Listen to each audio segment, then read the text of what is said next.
Hello engineers. तो जनाब हम लोग डिस्कस कर रहे थे अपना एसएससी जेई के प्रीवियस ईयर के क्वेश्चंस जो हमारा 14 नवंबर 2022 को एग्ज़ाम हुआ था, उसका हम लोग डिटेल एक्सप्लेनेशन देख रहे थे ईच एंड एवरी क्वेश्चंस का। चारों ऑप्शंस को हम लोग एक्सप्लेन कर रहे थे डिटेल में। आज भी हम लोग जो है क्लास 5 हमारी होने वाली है। अगर आपने बाकी की क्लास नहीं देखी है तो प्लेलिस्ट बनी हुई है एसएससी जेई पीवाईक्यू के नाम से, तो वहाँ से आप लोग जो है वो देख सकते हो। तो चलिए स्टार्ट करेंगे। मिक्स क्वेश्चन चल रहा है, ये आप लोग के लिए तैयारी में 4 चांद लगाने के लिए मोर देन सफिशिएंट होने वाला है। और यहाँ पर आप लोगों को कंप्लीट जो है हर सब्जेक्ट का जो है जो इंपॉर्टेंट टॉपिक्स हैं वो आप लोग के कम्प्लीटली रिवाइज हो जाएंगे। तो चलिए आज का पहला क्वेश्चन देखते हैं हम लोग। इसमें बोल रहा है conventionally the biochemical oxygen demand is measured for dash days. जो हमारी बीओडी होती है, बायोकेमिकल ऑक्सीजन डिमांड होती है, इसको हम लोग कितने दिन के लिए मेज़र करते हैं? तो याद रखना 5 डेज़ के लिए। कितने डेज़ के लिए हम लोग इसको मेज़र करते हैं? 5 डेज़ के लिए हम लोग इसको मेज़र करते हैं। तो करेक्ट आंसर इसका हो जाएगा ऑप्शन नंबर डी। ठीक है, अब हम लोग बात करते हैं कि बीओडी होता क्या है सर, बायोकेमिकल ऑक्सीजन डिमांड होता क्या है। तो बायोकेमिकल ऑक्सीजन डिमांड क्या होता है, हम लोगों को मालूम है कि जो हम लोगों का वाटर है या फिर हम लोग बोलें कि वेस्ट वाटर हमारे पास है, इस वेस्ट वाटर के अंदर 2 तरीके की इम्प्योरिटी होती हैं। एक होती है ऑर्गेनिक इम्प्योरिटी और एक होती है इनऑर्गेनिक। तो जो ऑर्गेनिक इम्प्योरिटी होती है इनको हम लोग क्या करते हैं, जो हमारे माइक्रो ऑर्गेनिज्म होते हैं उनके थ्रू हम लोग क्या कराते हैं, इसको डिकम्पोज कराते हैं। तो उसको डिकम्पोज कराने के लिए जो माइक्रो ऑर्गेनिज्म होते हैं ये हमारे क्या हैं, ये तो लिविंग है, ये तो लिविंग है। तो इनको सर्वाइव करने के लिए किसकी रिक्वायरमेंट होती है? ऑक्सीजन की रिक्वायरमेंट होती है। अब ये ऑक्सीजन कहाँ से लेते हैं? तो ये 2 तरीके के होते हैं, एक एरोबिक होते हैं, एक एनएरोबिक होते हैं। तो जो एरोबिक होते हैं वो तो आप लोग के क्या है, जो ऑक्सीजन की प्रेजेंस में काम करते हैं। एनएरोबिक क्या है, जो ऑक्सीजन की अब्सेंस में काम करते हैं आप लोग के। तो इनको क्या है, आप लोग का माइक्रो ऑर्गेनिज्म को जो लिविंग रहने के लिए, ज़िंदा रहने के लिए आप लोग की ऑक्सीजन की रिक्वायरमेंट होती है। तो ये ऑक्सीजन कहाँ से लेते हैं? हमको मालूम है वाटर का फॉर्मूला H2O होता है, तो इसमें डिजोल्व्ड ऑक्सीजन होती है, इसके अंदर घुली हुई ऑक्सीजन होती है आप लोग की। तो उसको ये क्या करते हैं, यूज़ करते हैं।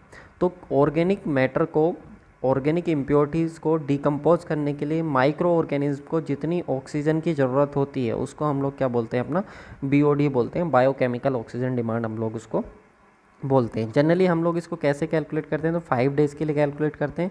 और कैसे कैलकुलेट करते हैं तो चलिए उसके बारे में हम लोग अपना बात कर लेते हैं।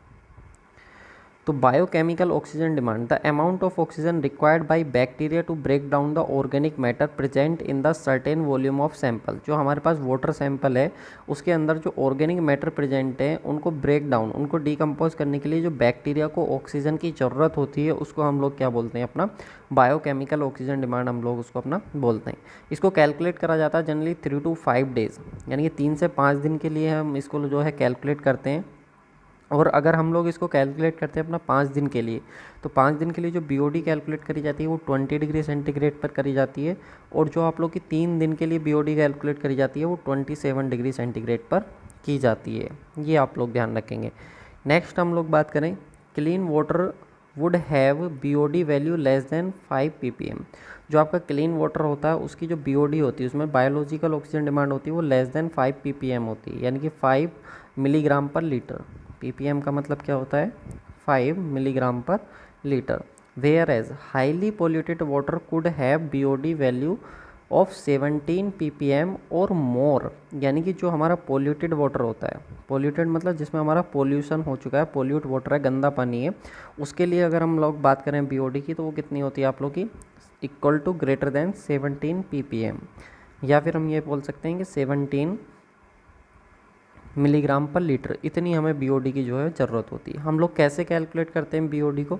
तो बीओडी को कैलकुलेट करने का बहुत सिंपल तरीका होता है। हमारे पास टेस्ट सैंपल होता है, उस टेस्ट सैंपल में हम लोग एरिएटेड वाटर को अपना क्या करते हैं, ऐड करते हैं। जो टेस्ट सैंपल होता है इसको हम लोग बोलते हैं अनडाइल्यूटेड। क्या बोलते हैं इसको? Undiluted sample. अनडाइल्यूटेड सैंपल हम लोग अपना इसको बोलते हैं। हमने क्या करा, इसके अंदर जो है अपना एरिएटेड वाटर जिसके अंदर एयर प्रेजेंट थी, ऑक्सीजन प्रेजेंट थी, उसको हमने मिक्स कर दिया। तो मिक्स करने के बाद जो सैंपल बनता है हमारे पास उसको हम बोलते हैं डाइल्यूटेड सैंपल। अब ये जो डाइल्यूटेड सैंपल होता है इसको हम लोग इंक्यूबेटर के अंदर रख देते हैं। इंक्यूबेटर होता है उसमें हम टेम्परेचर मेंटेन करते हैं अपना 20 डिग्री सेंटीग्रेड का। और 20 डिग्री सेंटीग्रेड का टेम्परेचर मेंटेन करने के बाद हम उसको 5 दिन तक रखते हैं। और 5 दिन के बाद हम लोग अपने उस सैंपल को बाहर निकाल लेते हैं, तो जो हमारा डाइल्यूटेड सैंपल था। तो हम लोग देखते हैं जब हमने इस सैंपल को मिक्स किया था इंक्यूबेटर में रखने से पहले, तो जो उसके अंदर डिसॉल्व्ड ऑक्सीजन प्रेजेंट थी उसको बोला DOI, dissolved oxygen initially.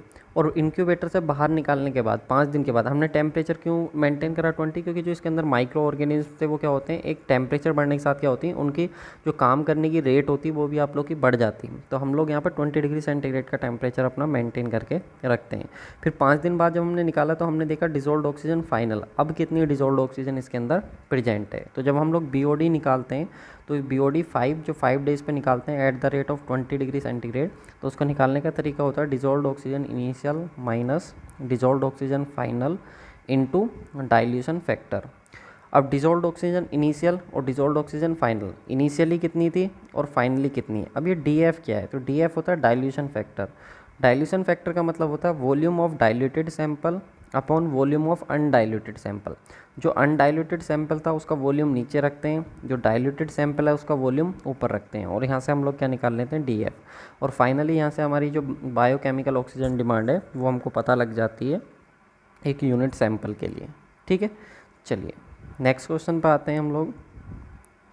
Next question है a very thin sheet of would which is cut from the round logs with 0.5 to 5 mm thickness is called. अगर मान लो आपके पास एक टिम्बर का लॉग है, ठीक है, इस तरीके का, और इससे आप लोग क्या कर रहे हो, टिम्बर के लॉग से आप लोग 0.5 to 5 mm के आप लोग छोटे छोटे ब्लॉक्स कट कर रहे हो, मतलब इस तरीके के छल्ले ये कट कर रहे हो ना, इस तरीके से आप लोग कट करते जाओगे, ये करते जाओगे, ये जो आप लोग कट कर रहे हो डिस्क टाइप की जो आप इससे कट कर रहे हो, ठीक है, जिसकी थिकनेस कितनी है 0.5 से लेकर के 5 mm तक की है।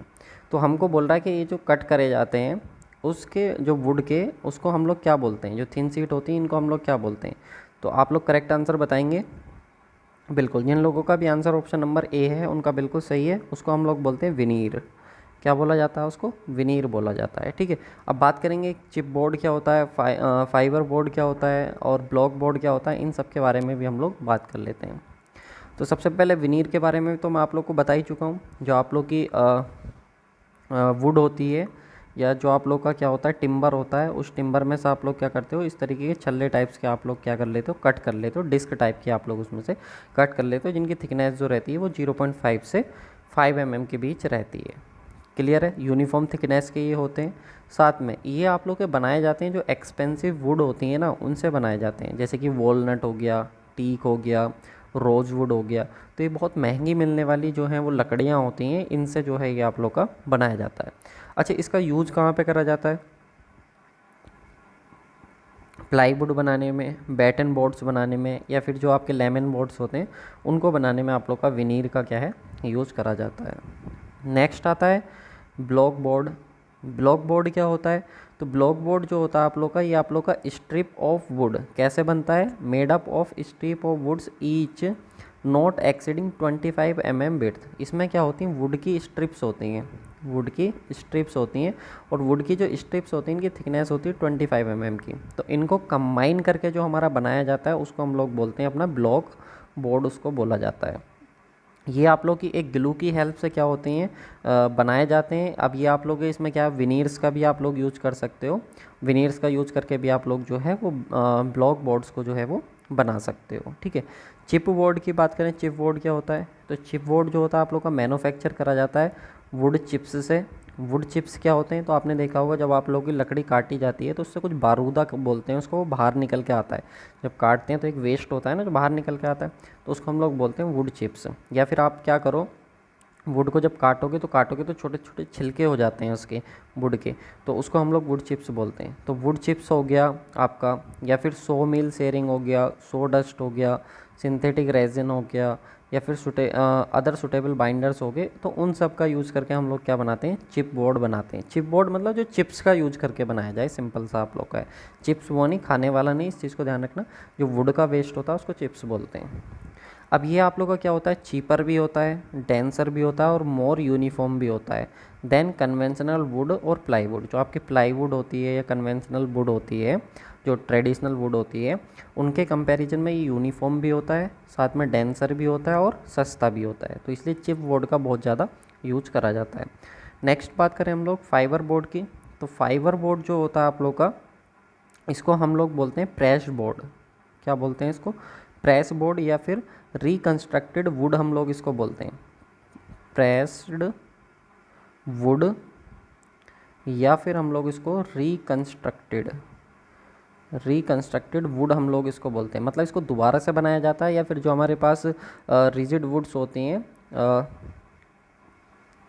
रिजिड वुड्स की फॉर्म में इनको प्रेस करके मतलब रिकंस्ट्रक्ट करा जाता है, कंबाइन करा जाता है और एक रिजिड फॉर्म में इसको बनाया जाता है।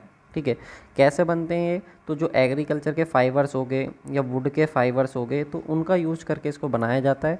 और इसकी जो थिकनेस रहती है वो कितनी रहती है? तो 3 to 12 mm की जो है वो थिकनेस रहती है। तो चारों चीज़ें जो हैं वो मैंने आप लोग को यहाँ पे एक्सप्लेन कर दी हैं। चलिए नेक्स्ट क्वेश्चन की बात करते हैं। नेक्स्ट क्वेश्चन, इस क्वेश्चन का आंसर आप लोग बताएंगे। In the central pollution control board was constituted only for the control of. जो सेंट्रल पोल्यूशन कंट्रोल बोर्ड आप लोग का बनाया गया था वो किसके लिए बनाया गया था, ये आप लोग को बताना है।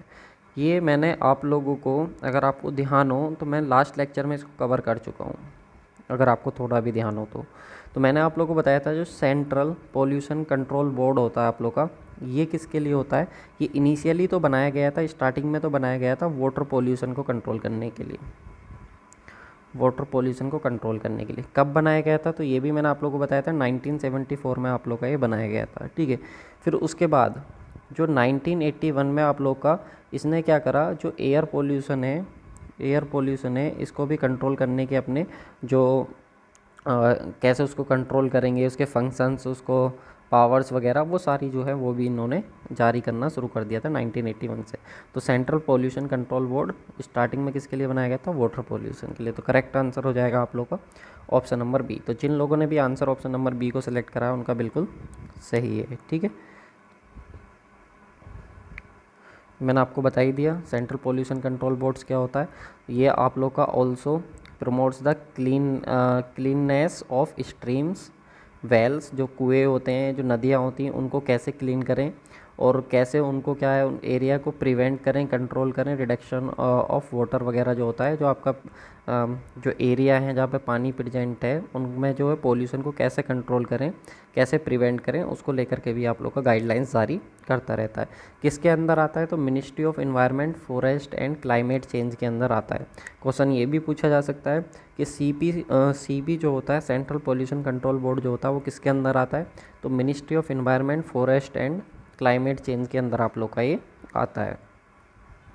कब आया था? 1974 में आया था।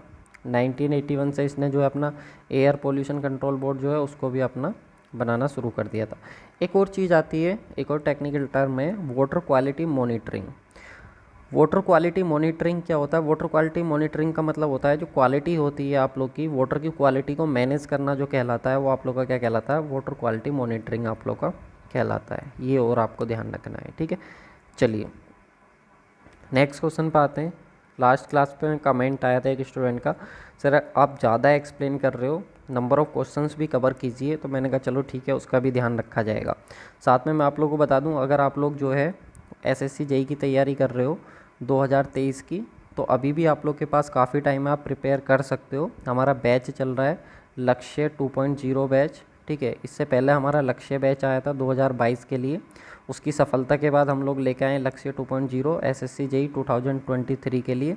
तो आप लोगों को लिंक डिस्क्रिप्शन बॉक्स में दिया गया है वीआईपी सिविल गुरु एप्लीकेशन का। ठीक है, यहाँ पे आप जा कर के विजिट कर सकते हो। कंप्लीट प्रिपरेशन इसमें कराई जा रही है। आप लोग को टैग हो गया, नॉन टैग आप लोग का हो गया। ठीक है, टैग नॉन टैग के इंग्लिश हिंदी बाईलैंग्वेज है सबसे बड़ी चीज़। इसके बाद टीसीएस बेस्ड क्वेश्चन हो गए आप लोग के। फिर 2004 से लेकर के 2022 तक के एसएससी जेईई के क्वेश्चंस हो गए। यहाँ पे रीजनिंग के प्रीवियस ईयर के क्वेश्चंस हो गए आप लोग के सारे। जीके जीएस के बाईलैंग्वेज पीवाईक्यू हो गए आप लोग के। ये सारी चीज़ें आप लोग को मिल रही हैं। साथ में डाउट सेशन आप लोग को मिल रहा है, नोट्स वगैरह आप प्रिंट कर सकते हो। लक्ष्य बैच है, आप लोग जा कर के देखो, लिंक डिस्क्रिप्शन बॉक्स में दिया गया है। कोई दिक्कत आए तो 8077283538 पर आप लोग कॉन्टैक्ट कर लेना। ठीक है, तो इस क्वेश्चन का आंसर जिन लोगों का भी आ रहा है ऑप्शन नंबर ए उनका बिल्कुल सही है। ठीक है, यहाँ पे हम लोग बात करते हैं एज पर IS 456/2000। तो जो हमारा इंडियन स्टैंडर्ड कोड होता है 456/2000, जो किसके लिए बना है? हमारा RCC के लिए। ठीक ठीक है, रेनफोर्समेंट सीमेंट कंक्रीट के लिए। तो उन्होंने बोला कि M40 ग्रेड के लिए जो हमारा वाटर सीमेंट रेशियो वो कितना होना चाहिए अगर हमारी जो रेनफोर्समेंट कंक्रीट है वो एक्सट्रीम एक्सपोजर कंडीशन में है। ठीक है, तो सबसे पहले बात करते हैं M40 का मतलब, M का मतलब होता है सर मिक्स, 40 का मतलब क्या होता है सर FC के करेक्टरिस्टिक स्ट्रेंथ, जैसे कि इसकी होगी 40 मेगा पास्कल। क्लियर है। तो अब हमारे पास क्या होता है, जो M की ग्रेड होती है, हमारा जो मिक्स आता है, डिज़ाइन मिक्स आता है कंक्रीट का, इसके लिए अलग अलग क्या होती है, हमारी वाटर सीमेंट रेशियो होता है। वाटर सीमेंट रेशियो मतलब वाटर और सीमेंट का रेशियो कितना होना चाहिए। तो यहाँ पे अगर हम बात करें M40 ग्रेड के लिए, तो जो हमारा कितना वैल्यूएबल होता है, M40 के लिए M40 के लिए 0.40 जो होता है ये एप्लीकेबल होता है। आप कहोगे सर सीमेंट कितना लगता है फिर, तो सारी चीज़ें मैं आप लोगों को बता देता हूँ। एक तरफ बात करेंगे सीमेंट कंटेंट की, एक तरफ बात करेंगे वाटर सीमेंट रेशियो की, एक तरफ बात करेंगे मिनिमम ग्रेड की। तो अगर M20 ग्रेड है तो M20 ग्रेड के लिए आप लोगों को ध्यान रखना है, M20 ग्रेड के लिए जो यूज करा जाता है वाटर सीमेंट रेशियो वो 0.55 होता है। और सीमेंट जो लगता है वो कितना लगता है, तो सीमेंट लगता है आप लोग का 300 किलोग्राम पर मीटर क्यूब। ठीक है, 1 मीटर क्यूब में 300 किलोग्राम सीमेंट लगता है। M25 की बात करें तो 0.5 वाटर सीमेंट रेशियो रहता है, 300 यहाँ पे भी सीमेंट लगता है। M30 के लिए 0.45 रहता है, 320 आप लोगों का सीमेंट लगता है। M35 के लिए आप लोग का 0.45 आप लोग का रहता है, 340 लगता है। M40 के लिए आप लोग का 0.40 आप लोग का रहता है वाटर सीमेंट रेशियो, और 360 जो है वो आप लोग का किलोग्राम पर मीटर क्यूब आप लोग का सीमेंट लगता है। अब याद रखना, अगर आपसे पूछ ले नेक्स्ट टाइम माइल्ड कंडीशन में कितना कौन सी ग्रेड यूज होती है कंक्रीट की, मॉडरेट में कौन सी होती है, सीवियर में कौन सी होती है, वेरी सीवियर में कौन सी होती है, और एक्सट्रीम कंडीशन कौन सी होती है, तो ये सारी चीज़ें आप लोग को जो है वो ध्यान रखनी है। इन कंडीशन के हिसाब से भी एग्ज़ाम में हमारा क्वेश्चन जो है वो पूछा जाता है, तो इसलिए ये हमारे लिए बहुत इंपॉर्टेंट हो जाता है। क्लियर है। चलो नेक्स्ट क्वेश्चन पे आओ। सॉरी गाइज, नेक्स्ट क्वेश्चन पे आओ। नेक्स्ट क्वेश्चन का आंसर करो। As per noise pollution rule, जो हमारा 2000 का नॉइज़ पोल्यूशन रूल बना है उसके according permissible limit of noise, जो परमिसिबल लिमिट होती है नॉइज़ की ड्यूरिंग नाइट टाइम में of a residential area is given as. तो देखो, जो हमारे पास इंडस्ट्रियल एरिया है जहाँ पर इंडस्ट्री है, रेजिडेंशियल एरिया है जहाँ पे लोग रहते हैं, तो इन सब के लिए डे टाइम में बात करें, नाइट टाइम में बात करें हम लोग, तो जो हमारे पास नॉइज़ होती है उसकी कुछ परमिसिबल लिमिट होती है, और नॉइज़ की परमिसिबल लिमिट जो निकाली जाती है वो नॉइज़ इंटेंसिटी में निकाली जाती है। और नॉइज़ की जो इंटेंसिटी होती है उसकी जो यूनिट होती है मेजर करने की, वो क्या होती है, डेसिमल होती है। ठीक है, तो जिन लोगों का भी आंसर आप लोगों का ऑप्शन नंबर बी आ रहा है उनका बिल्कुल सही है। नाइट टाइम में जो रेजिडेंशियल एरिया है उसके लिए जो आप लोग का रखा जाता है नॉइज़ की जो परमिसिबल लिमिट होती है वो 45 आप लोग की रखी जाती है। मैं आपको बता देता हूँ। सबसे पहले बात करते हैं सर नॉइज़ पोल्यूशन होता क्या है। तो पोल्यूशन का मतलब आप समझो, सबसे पहले पोल्यूशन का मतलब क्या होता है।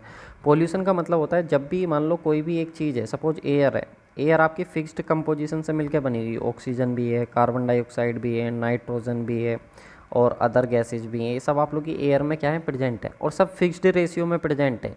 अगर इनका ये रेशियो गड़बड़ा जाता है, मतलब डिसबैलेंस हो जाता है, तो उसको हम लोग अपना बोलते हैं एयर पोल्यूशन।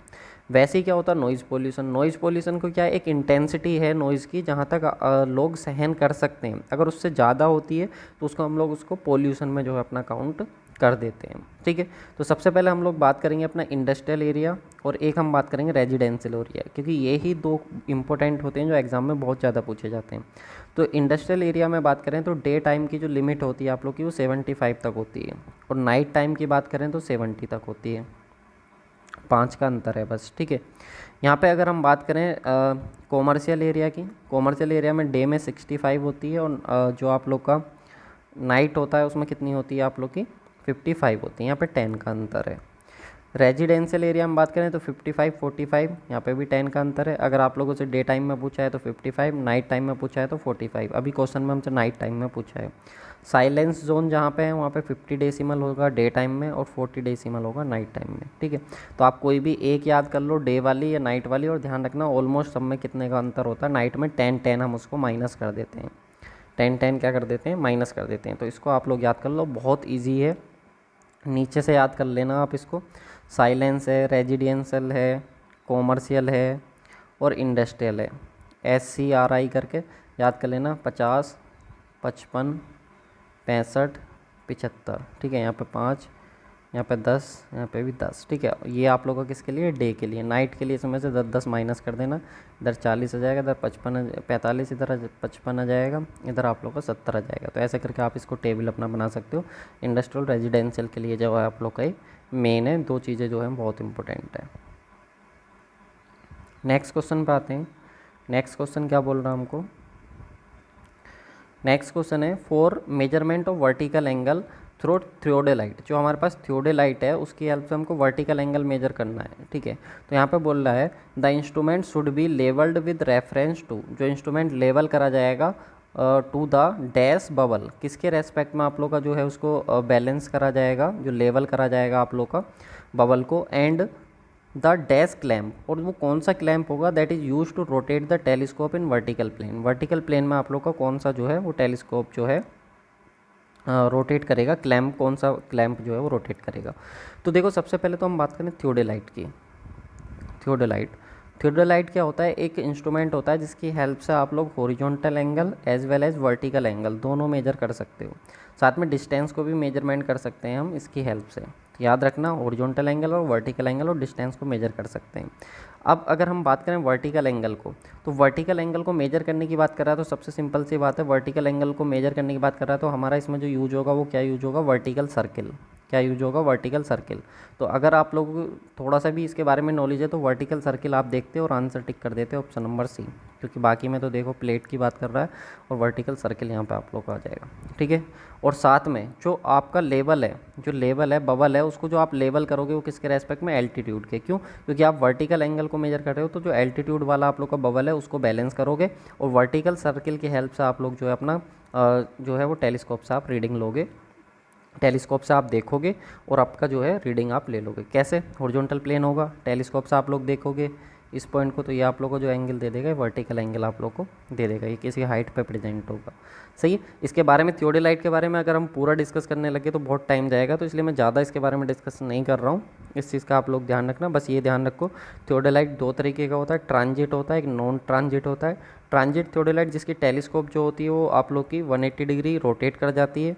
नॉन ट्रांजिट थियोडेलाइट जिसकी जो थियोडेलाइट है वो आप लोग की रोटेट नहीं करती है, 180 डिग्री रोटेट नहीं करती है, ठीक है। ये आप ध्यान रखना।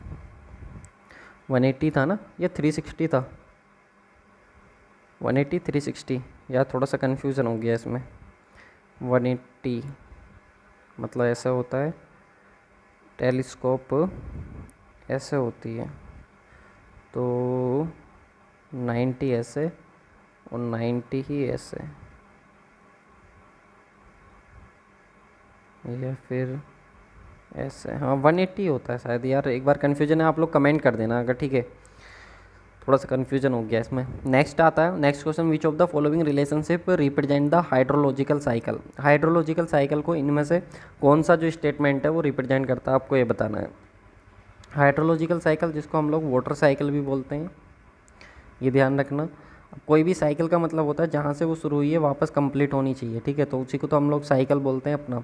तो जिन लोगों का भी आंसर ऑप्शन नंबर ए आ रहा है बिल्कुल सही है। कैसे, अब देखो हाइड्रोलॉजिकल साइकिल का मतलब क्या, आप लोग का प्रेसिपिटेशन हुआ, प्रेसिपिटेशन मतलब रेनफॉल हुई, रेनफॉल होने के बाद क्या है आप लोग का यहाँ पे पानी गिरा, पानी गिरने के बाद आप लोग का बहा, पानी बहा, ठीक है। और वापस आप लोग का पानी क्या है, बहने के बाद एक जगह जाके कलेक्ट हो गया, फिर आप लोग का वो एवोप्रेशन हुआ, एवोप्रेशन होने के बाद फिर वो वापस आ गया। तो ये जो प्रोसेस होती है प्रेसिपिटेशन, एवोप्रेशन और यहाँ पे फाइनल रन ऑफ जो होता है आप लोग का, इसको हम लोग बोलते हैं अपना हाइड्रोलॉजिकल साइकिल। तो करेक्ट आंसर हो जाता है आप लोग का ऑप्शन नंबर ए। जितना प्रेसिपिटेशन हुआ है वो किसके इक्वल होगा, जितना एवोप्रेशन हो गया है प्लस के रन ऑफ, जितना पानी बह गया है कैचमेंट एरिया में, जितना पानी बह गया दैट इज़ रन ऑफ, ठीक है। जितना भाप बन के उड़ गया दैट इज़ एवोप्रेशन, जितना नीचे आया है वो सब क्या होता है हमारे पास, पेनिट्रेशन। तो पेनिट्रेशन जितना भी हुआ है उसी में से एवोप्रेशन होगा और उसी में से रन ऑफ होगा। तो पेनिट्रेशन जो होगा वो किसके इक्वल होगा, एवोप्रेशन प्लस रन ऑफ के। तो इसका करेक्ट आंसर क्या हो जाएगा, ऑप्शन नंबर ए बिल्कुल करेक्ट आंसर हो जाएगा, ठीक है। एवोप्रेशन क्या होता है तो आप लोगों को मालूम ही है, भाप बनना आप लोगों का क्या होता है, भाप बन के ऊपर जाना एवोप्रेशन होता है। कन्वेक्शन क्या होता है, कन्वेक्शन होता है जब आप लोग की हवा चलती है वाटर सरफेस के कांटेक्ट में आती है, वो उसको हीट करती है, हीट करने के बाद वो वेपर में कन्वर्ट होकर ऊपर जाके क्या हो जाता है, कंडेंस हो जाता है, तो वो प्रोसेस जो होती है कन्वेक्शन होती है। प्रिसिपिटेशन क्या होता है, नीचे आप लोग का रेनफॉल होना, या फिर आप लोग के ओले गिरना, या फिर आप लोग के ड्रिजल फॉर्म में, हेल्स फॉर्म में, रेनफॉल की फॉर्म में, पानी का अलग अलग फॉर्म में नीचे आना, वो आप लोग का क्या कहलाता है, प्रिसिपिटेशन आप लोग का कहलाता है। ठीक है, इसके साथ ही हम बात करें कलेक्शन स्टोरेज, तो जो आपका कलेक्शन स्टोरेज हो, कलेक्शन या स्टोरेज जो होता है वो क्या होता है, जो पानी आप लोग का नीचे गिरा है वो जितना कलेक्ट हुआ है, जहाँ पे जिस एरिया में आकर के आप लोग का इकट्ठा हो गया है, उसको हम लोग बोलते हैं अपना कलेक्शन या फिर स्टोरेज। ठीक है, ये भी आई होप आप लोग को जो है वो क्लियर होगा। नेक्स्ट क्वेश्चन की बात करें, नेक्स्ट क्वेश्चन क्या हमारे पास, the form work is measured in, जो आप लोग का फॉर्म वर्क होता है उसको हम किस में मेज़र करते हैं, क्यूबिक मीटर में, स्क्वायर मीटर में, या फिर आप लोग का पर मीटर में या किलोग्राम में। तो किलोग्राम में तो कुंटल स्टील वेट को मेजर करते हैं, तो ये तो होगा नहीं, लेंथ भी नहीं होगा, फॉर्म वर्क है, तो आप लोग इसका करेक्ट आंसर बताओ कौन सा बचा, दो हैं तो बिल्कुल SQM। ठीक है, SQM आप लोग का हो जाएगा स्क्वायर पर स्क्वायर मीटर में, किस में मेजर करते हैं, स्क्वायर मीटर में। ठीक है, तो करेक्ट आंसर हो जाएगा ऑप्शन नंबर बी, जिनका भी स्क्वायर मीटर आ रहा है बिल्कुल सही है। अब मैं आप लोग को अलग अलग चीज़ बता देता हूँ। फॉर्म वर्क पहले समझ लो, फॉर्म वर्क क्या होता है। फॉर्म वर्क मतलब समझ रहे हो आप लोग, अगर आपको बीम बनाना है तो बीम बनाने के लिए पहले आप लोग क्या करते हो, फॉर्म वर्क करते हो ना। फॉर्म वर्क मतलब उसको कहते हैं ना एक तरीके से पूरा मतलब एक, अरे फ्रेम तैयार करना, जो फ्रेम तैयार करा जाता है इसके अंदर फिर हम लोग स्टील डालेंगे, स्टील डालेंगे फिर कास्टिंग करेंगे, तो जो फ्रेम तैयार करा जाता है उसको बोलते हैं हम लोग फॉर्म वर्क। ठीक है, अब फॉर्म वर्क जब हमारा होता है तो किस किस में मेजर करा जाता है, तो या तो मीटर स्क्वायर में मेजर करेंगे, या फिर फुट स्क्वायर में मेजर करेंगे, या फिर सेंटीमीटर स्क्वायर में मेजर करेंगे। ठीक है, यानी कि एरिया की फॉर्म में आप लोग का जो है वो मेजर करा जाता है। अब हम बात करते हैं अलग अलग मेजरमेंट की, तो अलग अलग एक तरफ हम मेजरमेंट की बात करेंगे, किस में मेजरमेंट करा जाता है और किस में उनका पेमेंट होता है। तो याद रखना, जनरली जिस यूनिट में हम लोग मेजर करते हैं उसी यूनिट में पेमेंट करते हैं। जैसे कि अर्थ वर्क का हो गया, अर्थ वर्क का जो होता है वो क्यूबिक मीटर में होता है, तो क्यूबिक मीटर में पेमेंट करते हैं। अर्थ वर्क का अगर हम बात करें फिलिंग का, आप एक्सकावेशन कर रहे हो यानी कि खोद रहे हो तो वही आप लोग का, मिट्टी भर रहे हो तो भी आप लोग का। ठीक है, तो दोनों ही केस में, या फिर आप प्लिंथ बना रहे हो तो भी आप लोग का, तो फिलिंग के या फिर एक्सकावेशन दोनों ही कंडीशन में आप लोग का मीटर क्यूब में जो है हम लोग जो है उसको परफॉर्म करते हैं, मीटर क्यूब में। ठीक है, तो मीटर क्यूब में अगर हम लोग जो है उसको मेजर करते हैं तो मीटर क्यूब में हम लोग उसका पेमेंट भी अपना करते हैं। ठीक है, नेक्स्ट हम लोग बात करते हैं अपना कंक्रीट की। तो कंक्रीट की अगर हम बात करें तो कंक्रीट का याद रखना, लाइम कंक्रीट इन फाउंडेशन, फाउंडेशन में हो गया, लिंटेल में हो गया, स्लैब में हो गया आप लोग का, छज्जा में या सनसाइड में हो गया आप लोग का। ठीक है, इन सब में जो आप लोग का मेजरमेंट करा जाता है कंक्रीट का, वो किस में करा जाता है, मीटर क्यूब में। ठीक है, वॉल्यूम की फॉर्म में करा जाता है। लेकिन याद रखना आप लोग, लीन कंक्रीट इन रूफ ट्रेसिंग, जो रूफ ट्रेसिंग होता है उसमें हम लोग जो है वो मीटर स्क्वायर में करते हैं। कंक्रीटिंग होती है मीटर स्क्वायर में करते हैं, क्यों, क्योंकि वहाँ पे थिकनेस, कितनी हमें थिकनेस देनी है ये हमारे पास स्पेसिफाइड होता है, कितनी थिकनेस हमको देनी है ये हमारे पास क्या होता है वहाँ पे स्पेसिफाइड होता है। तो पेमेंट भी हम लोग उसका मीटर स्क्वायर में करते हैं। इसको मैं हाईलाइट कर दे रहा हूँ आप लोग को, पीडीएफ जो है इसकी मैं आपको टेलीग्राम पे दे दूँगा, टेलीग्राम ज्वाइन करके रखो, जैसे ही आप लोग को पूरा सेट कंप्लीट होगा तो इसकी पूरी पीडीएफ आप लोग को जो मैं अवेलेबल करा दूँगा। इसके बाद कंक्रीट बेड हो गया, वो भी वॉल्यूम में होगा तो मीटर क्यूब में आप लोग का करा जाएगा। आरसीसी वर्क जो होता है वो भी मीटर क्यूब में करा जाएगा। डीपीसी, ये भी ध्यान रखना, डीपीसी जो होता है डैम प्रूफिंग कोर्स जो होता है आप लोग का, वो भी आप लोग का मीटर स्क्वायर में करा जाता है। क्यों, क्योंकि वहाँ पे भी आप लोग को थिकनेस पता होती है कि डीपीसी की कितनी थिकनेस आपको रखनी है, तो बाकी का बचा आप लोग को मीटर स्क्वायर, तो मीटर स्क्वायर में हम लोग करते हैं, थिकनेस हमको पता होती है। तो याद रखना, एक तो रूफ ट्रेसिंग, एक आप लोग की डीपीसी, डीपीसी और रूफ ट्रेसिंग दोनों आप लोग के किस में करे जाते हैं, मीटर स्क्वायर में करे जाते हैं। ठीक है, इसके बाद हम लोग बात करें, शटर हो गया, शटर डोर हो गए, विंडो हो गई, डोर विंडो हो गए। ठीक है, तो शटर ऑफ डोर्स या फिर विंडो जहाँ पे थिकनेस स्पेसिफाइड होती है उसको तो मीटर स्क्वायर में करते हैं। लेकिन डोर विंडो फिटिंग, ध्यान रखना, डोर विंडो फिटिंग की बात करें तो वो नंबर्स में करते हैं। 8 दरवाजे लगाने, 5 दरवाजे लगाने, 4 विंडो लगानी, 6 विंडो लगानी, वो हम लोग किस में करते हैं, नंबर में करते हैं, और नंबर के हिसाब से पेमेंट करते हैं। लेकिन अगर हम बात करें डोर विंडो शटर्स की, अगर बात करें जहाँ पे थिकनेस स्पेसिफाइड होगी तो वहाँ पे हम लोग उसको मीटर स्क्वायर में करेंगे। लेकिन फिटिंग की बात करें, नंबर की बात करें तो याद रखना किस में करेंगे हम लोग उसको, अपना मीटर स्क्वायर में करने वाले हैं। बात करते हैं स्टील वर्क की। तो स्टील वर्क का यूनिट जो होती है वो कुंटल में हम लोग मेजर करते हैं, और पेमेंट भी उसका किस में करा जाता है, कुंटल में करा जाता है। एक चीज़ को छोड़ के, किसको छोड़ के, आयरन गिल्स, जो आयरन ग्रिल्स होती हैं उनको छोड़ के। याद रखना ये बहुत इंपॉर्टेंट है। कई बार जो ये एक्सेप्शन ही तो एग्जाम में पूछे जाते हैं, आयरन ग्रिल्स कह देगा, हम लोग सोचेंगे आयरन, अच्छा आयरन लोहा कुंटल में चलेगा, नहीं, आयरन ग्रिल्स जो होती हैं वो आप लोग की मीटर स्क्वायर में नापी जाती हैं, और पेमेंट भी उनका किस में करा जाता है, मीटर स्क्वायर में करा जाता है। ठीक है, तो ये चीज़ आप लोग को जो है वो ध्यान रखनी है। ठीक है, चलो और करते हैं नेक्स्ट क्वेश्चन। एक और क्वेश्चन है हमारे पास, इस क्वेश्चन को और करो आप लोग। In the excavation of any work, जब भी कोई सॉरी एक्सकावेशन नहीं, in execution of any work, जब भी कोई काम एग्जीक्यूट करा जाता है, स्टार्ट करा जाता है, the following function are performed, कुछ फंक्शंस हैं हमारे, ये परफॉर्म करे जाते हैं। तो हमको करेक्ट सीक्वेंस बताना है, इनका करेक्ट सीक्वेंस होगा, कौन सा फंक्शन पहले होता है, कौन सा बाद में होता है, वो हमें अपने करेक्ट सीक्वेंस के हिसाब से अरेंज करने हैं।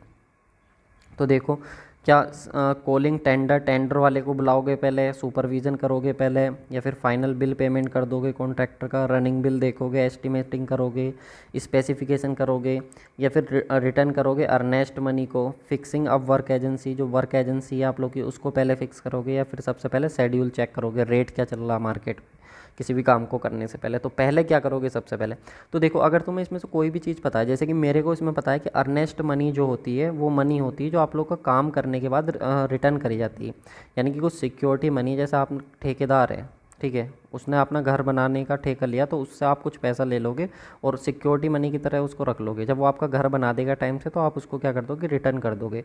तो ये आप लोग का लास्ट में ही तो होगा रिटर्न मनी, तो रिटर्न मनी लास्ट में होगा, तो 7 वाला पॉइंट सबसे लास्ट में आएगा। अब देख लो 7 वाला पॉइंट सबसे लास्ट में किस में आ रहा, पहले में आ रहा, तो आपको ज़्यादा दिमाग लगाना ही नहीं, करेक्ट आंसर पहला वाला हो जाएगा।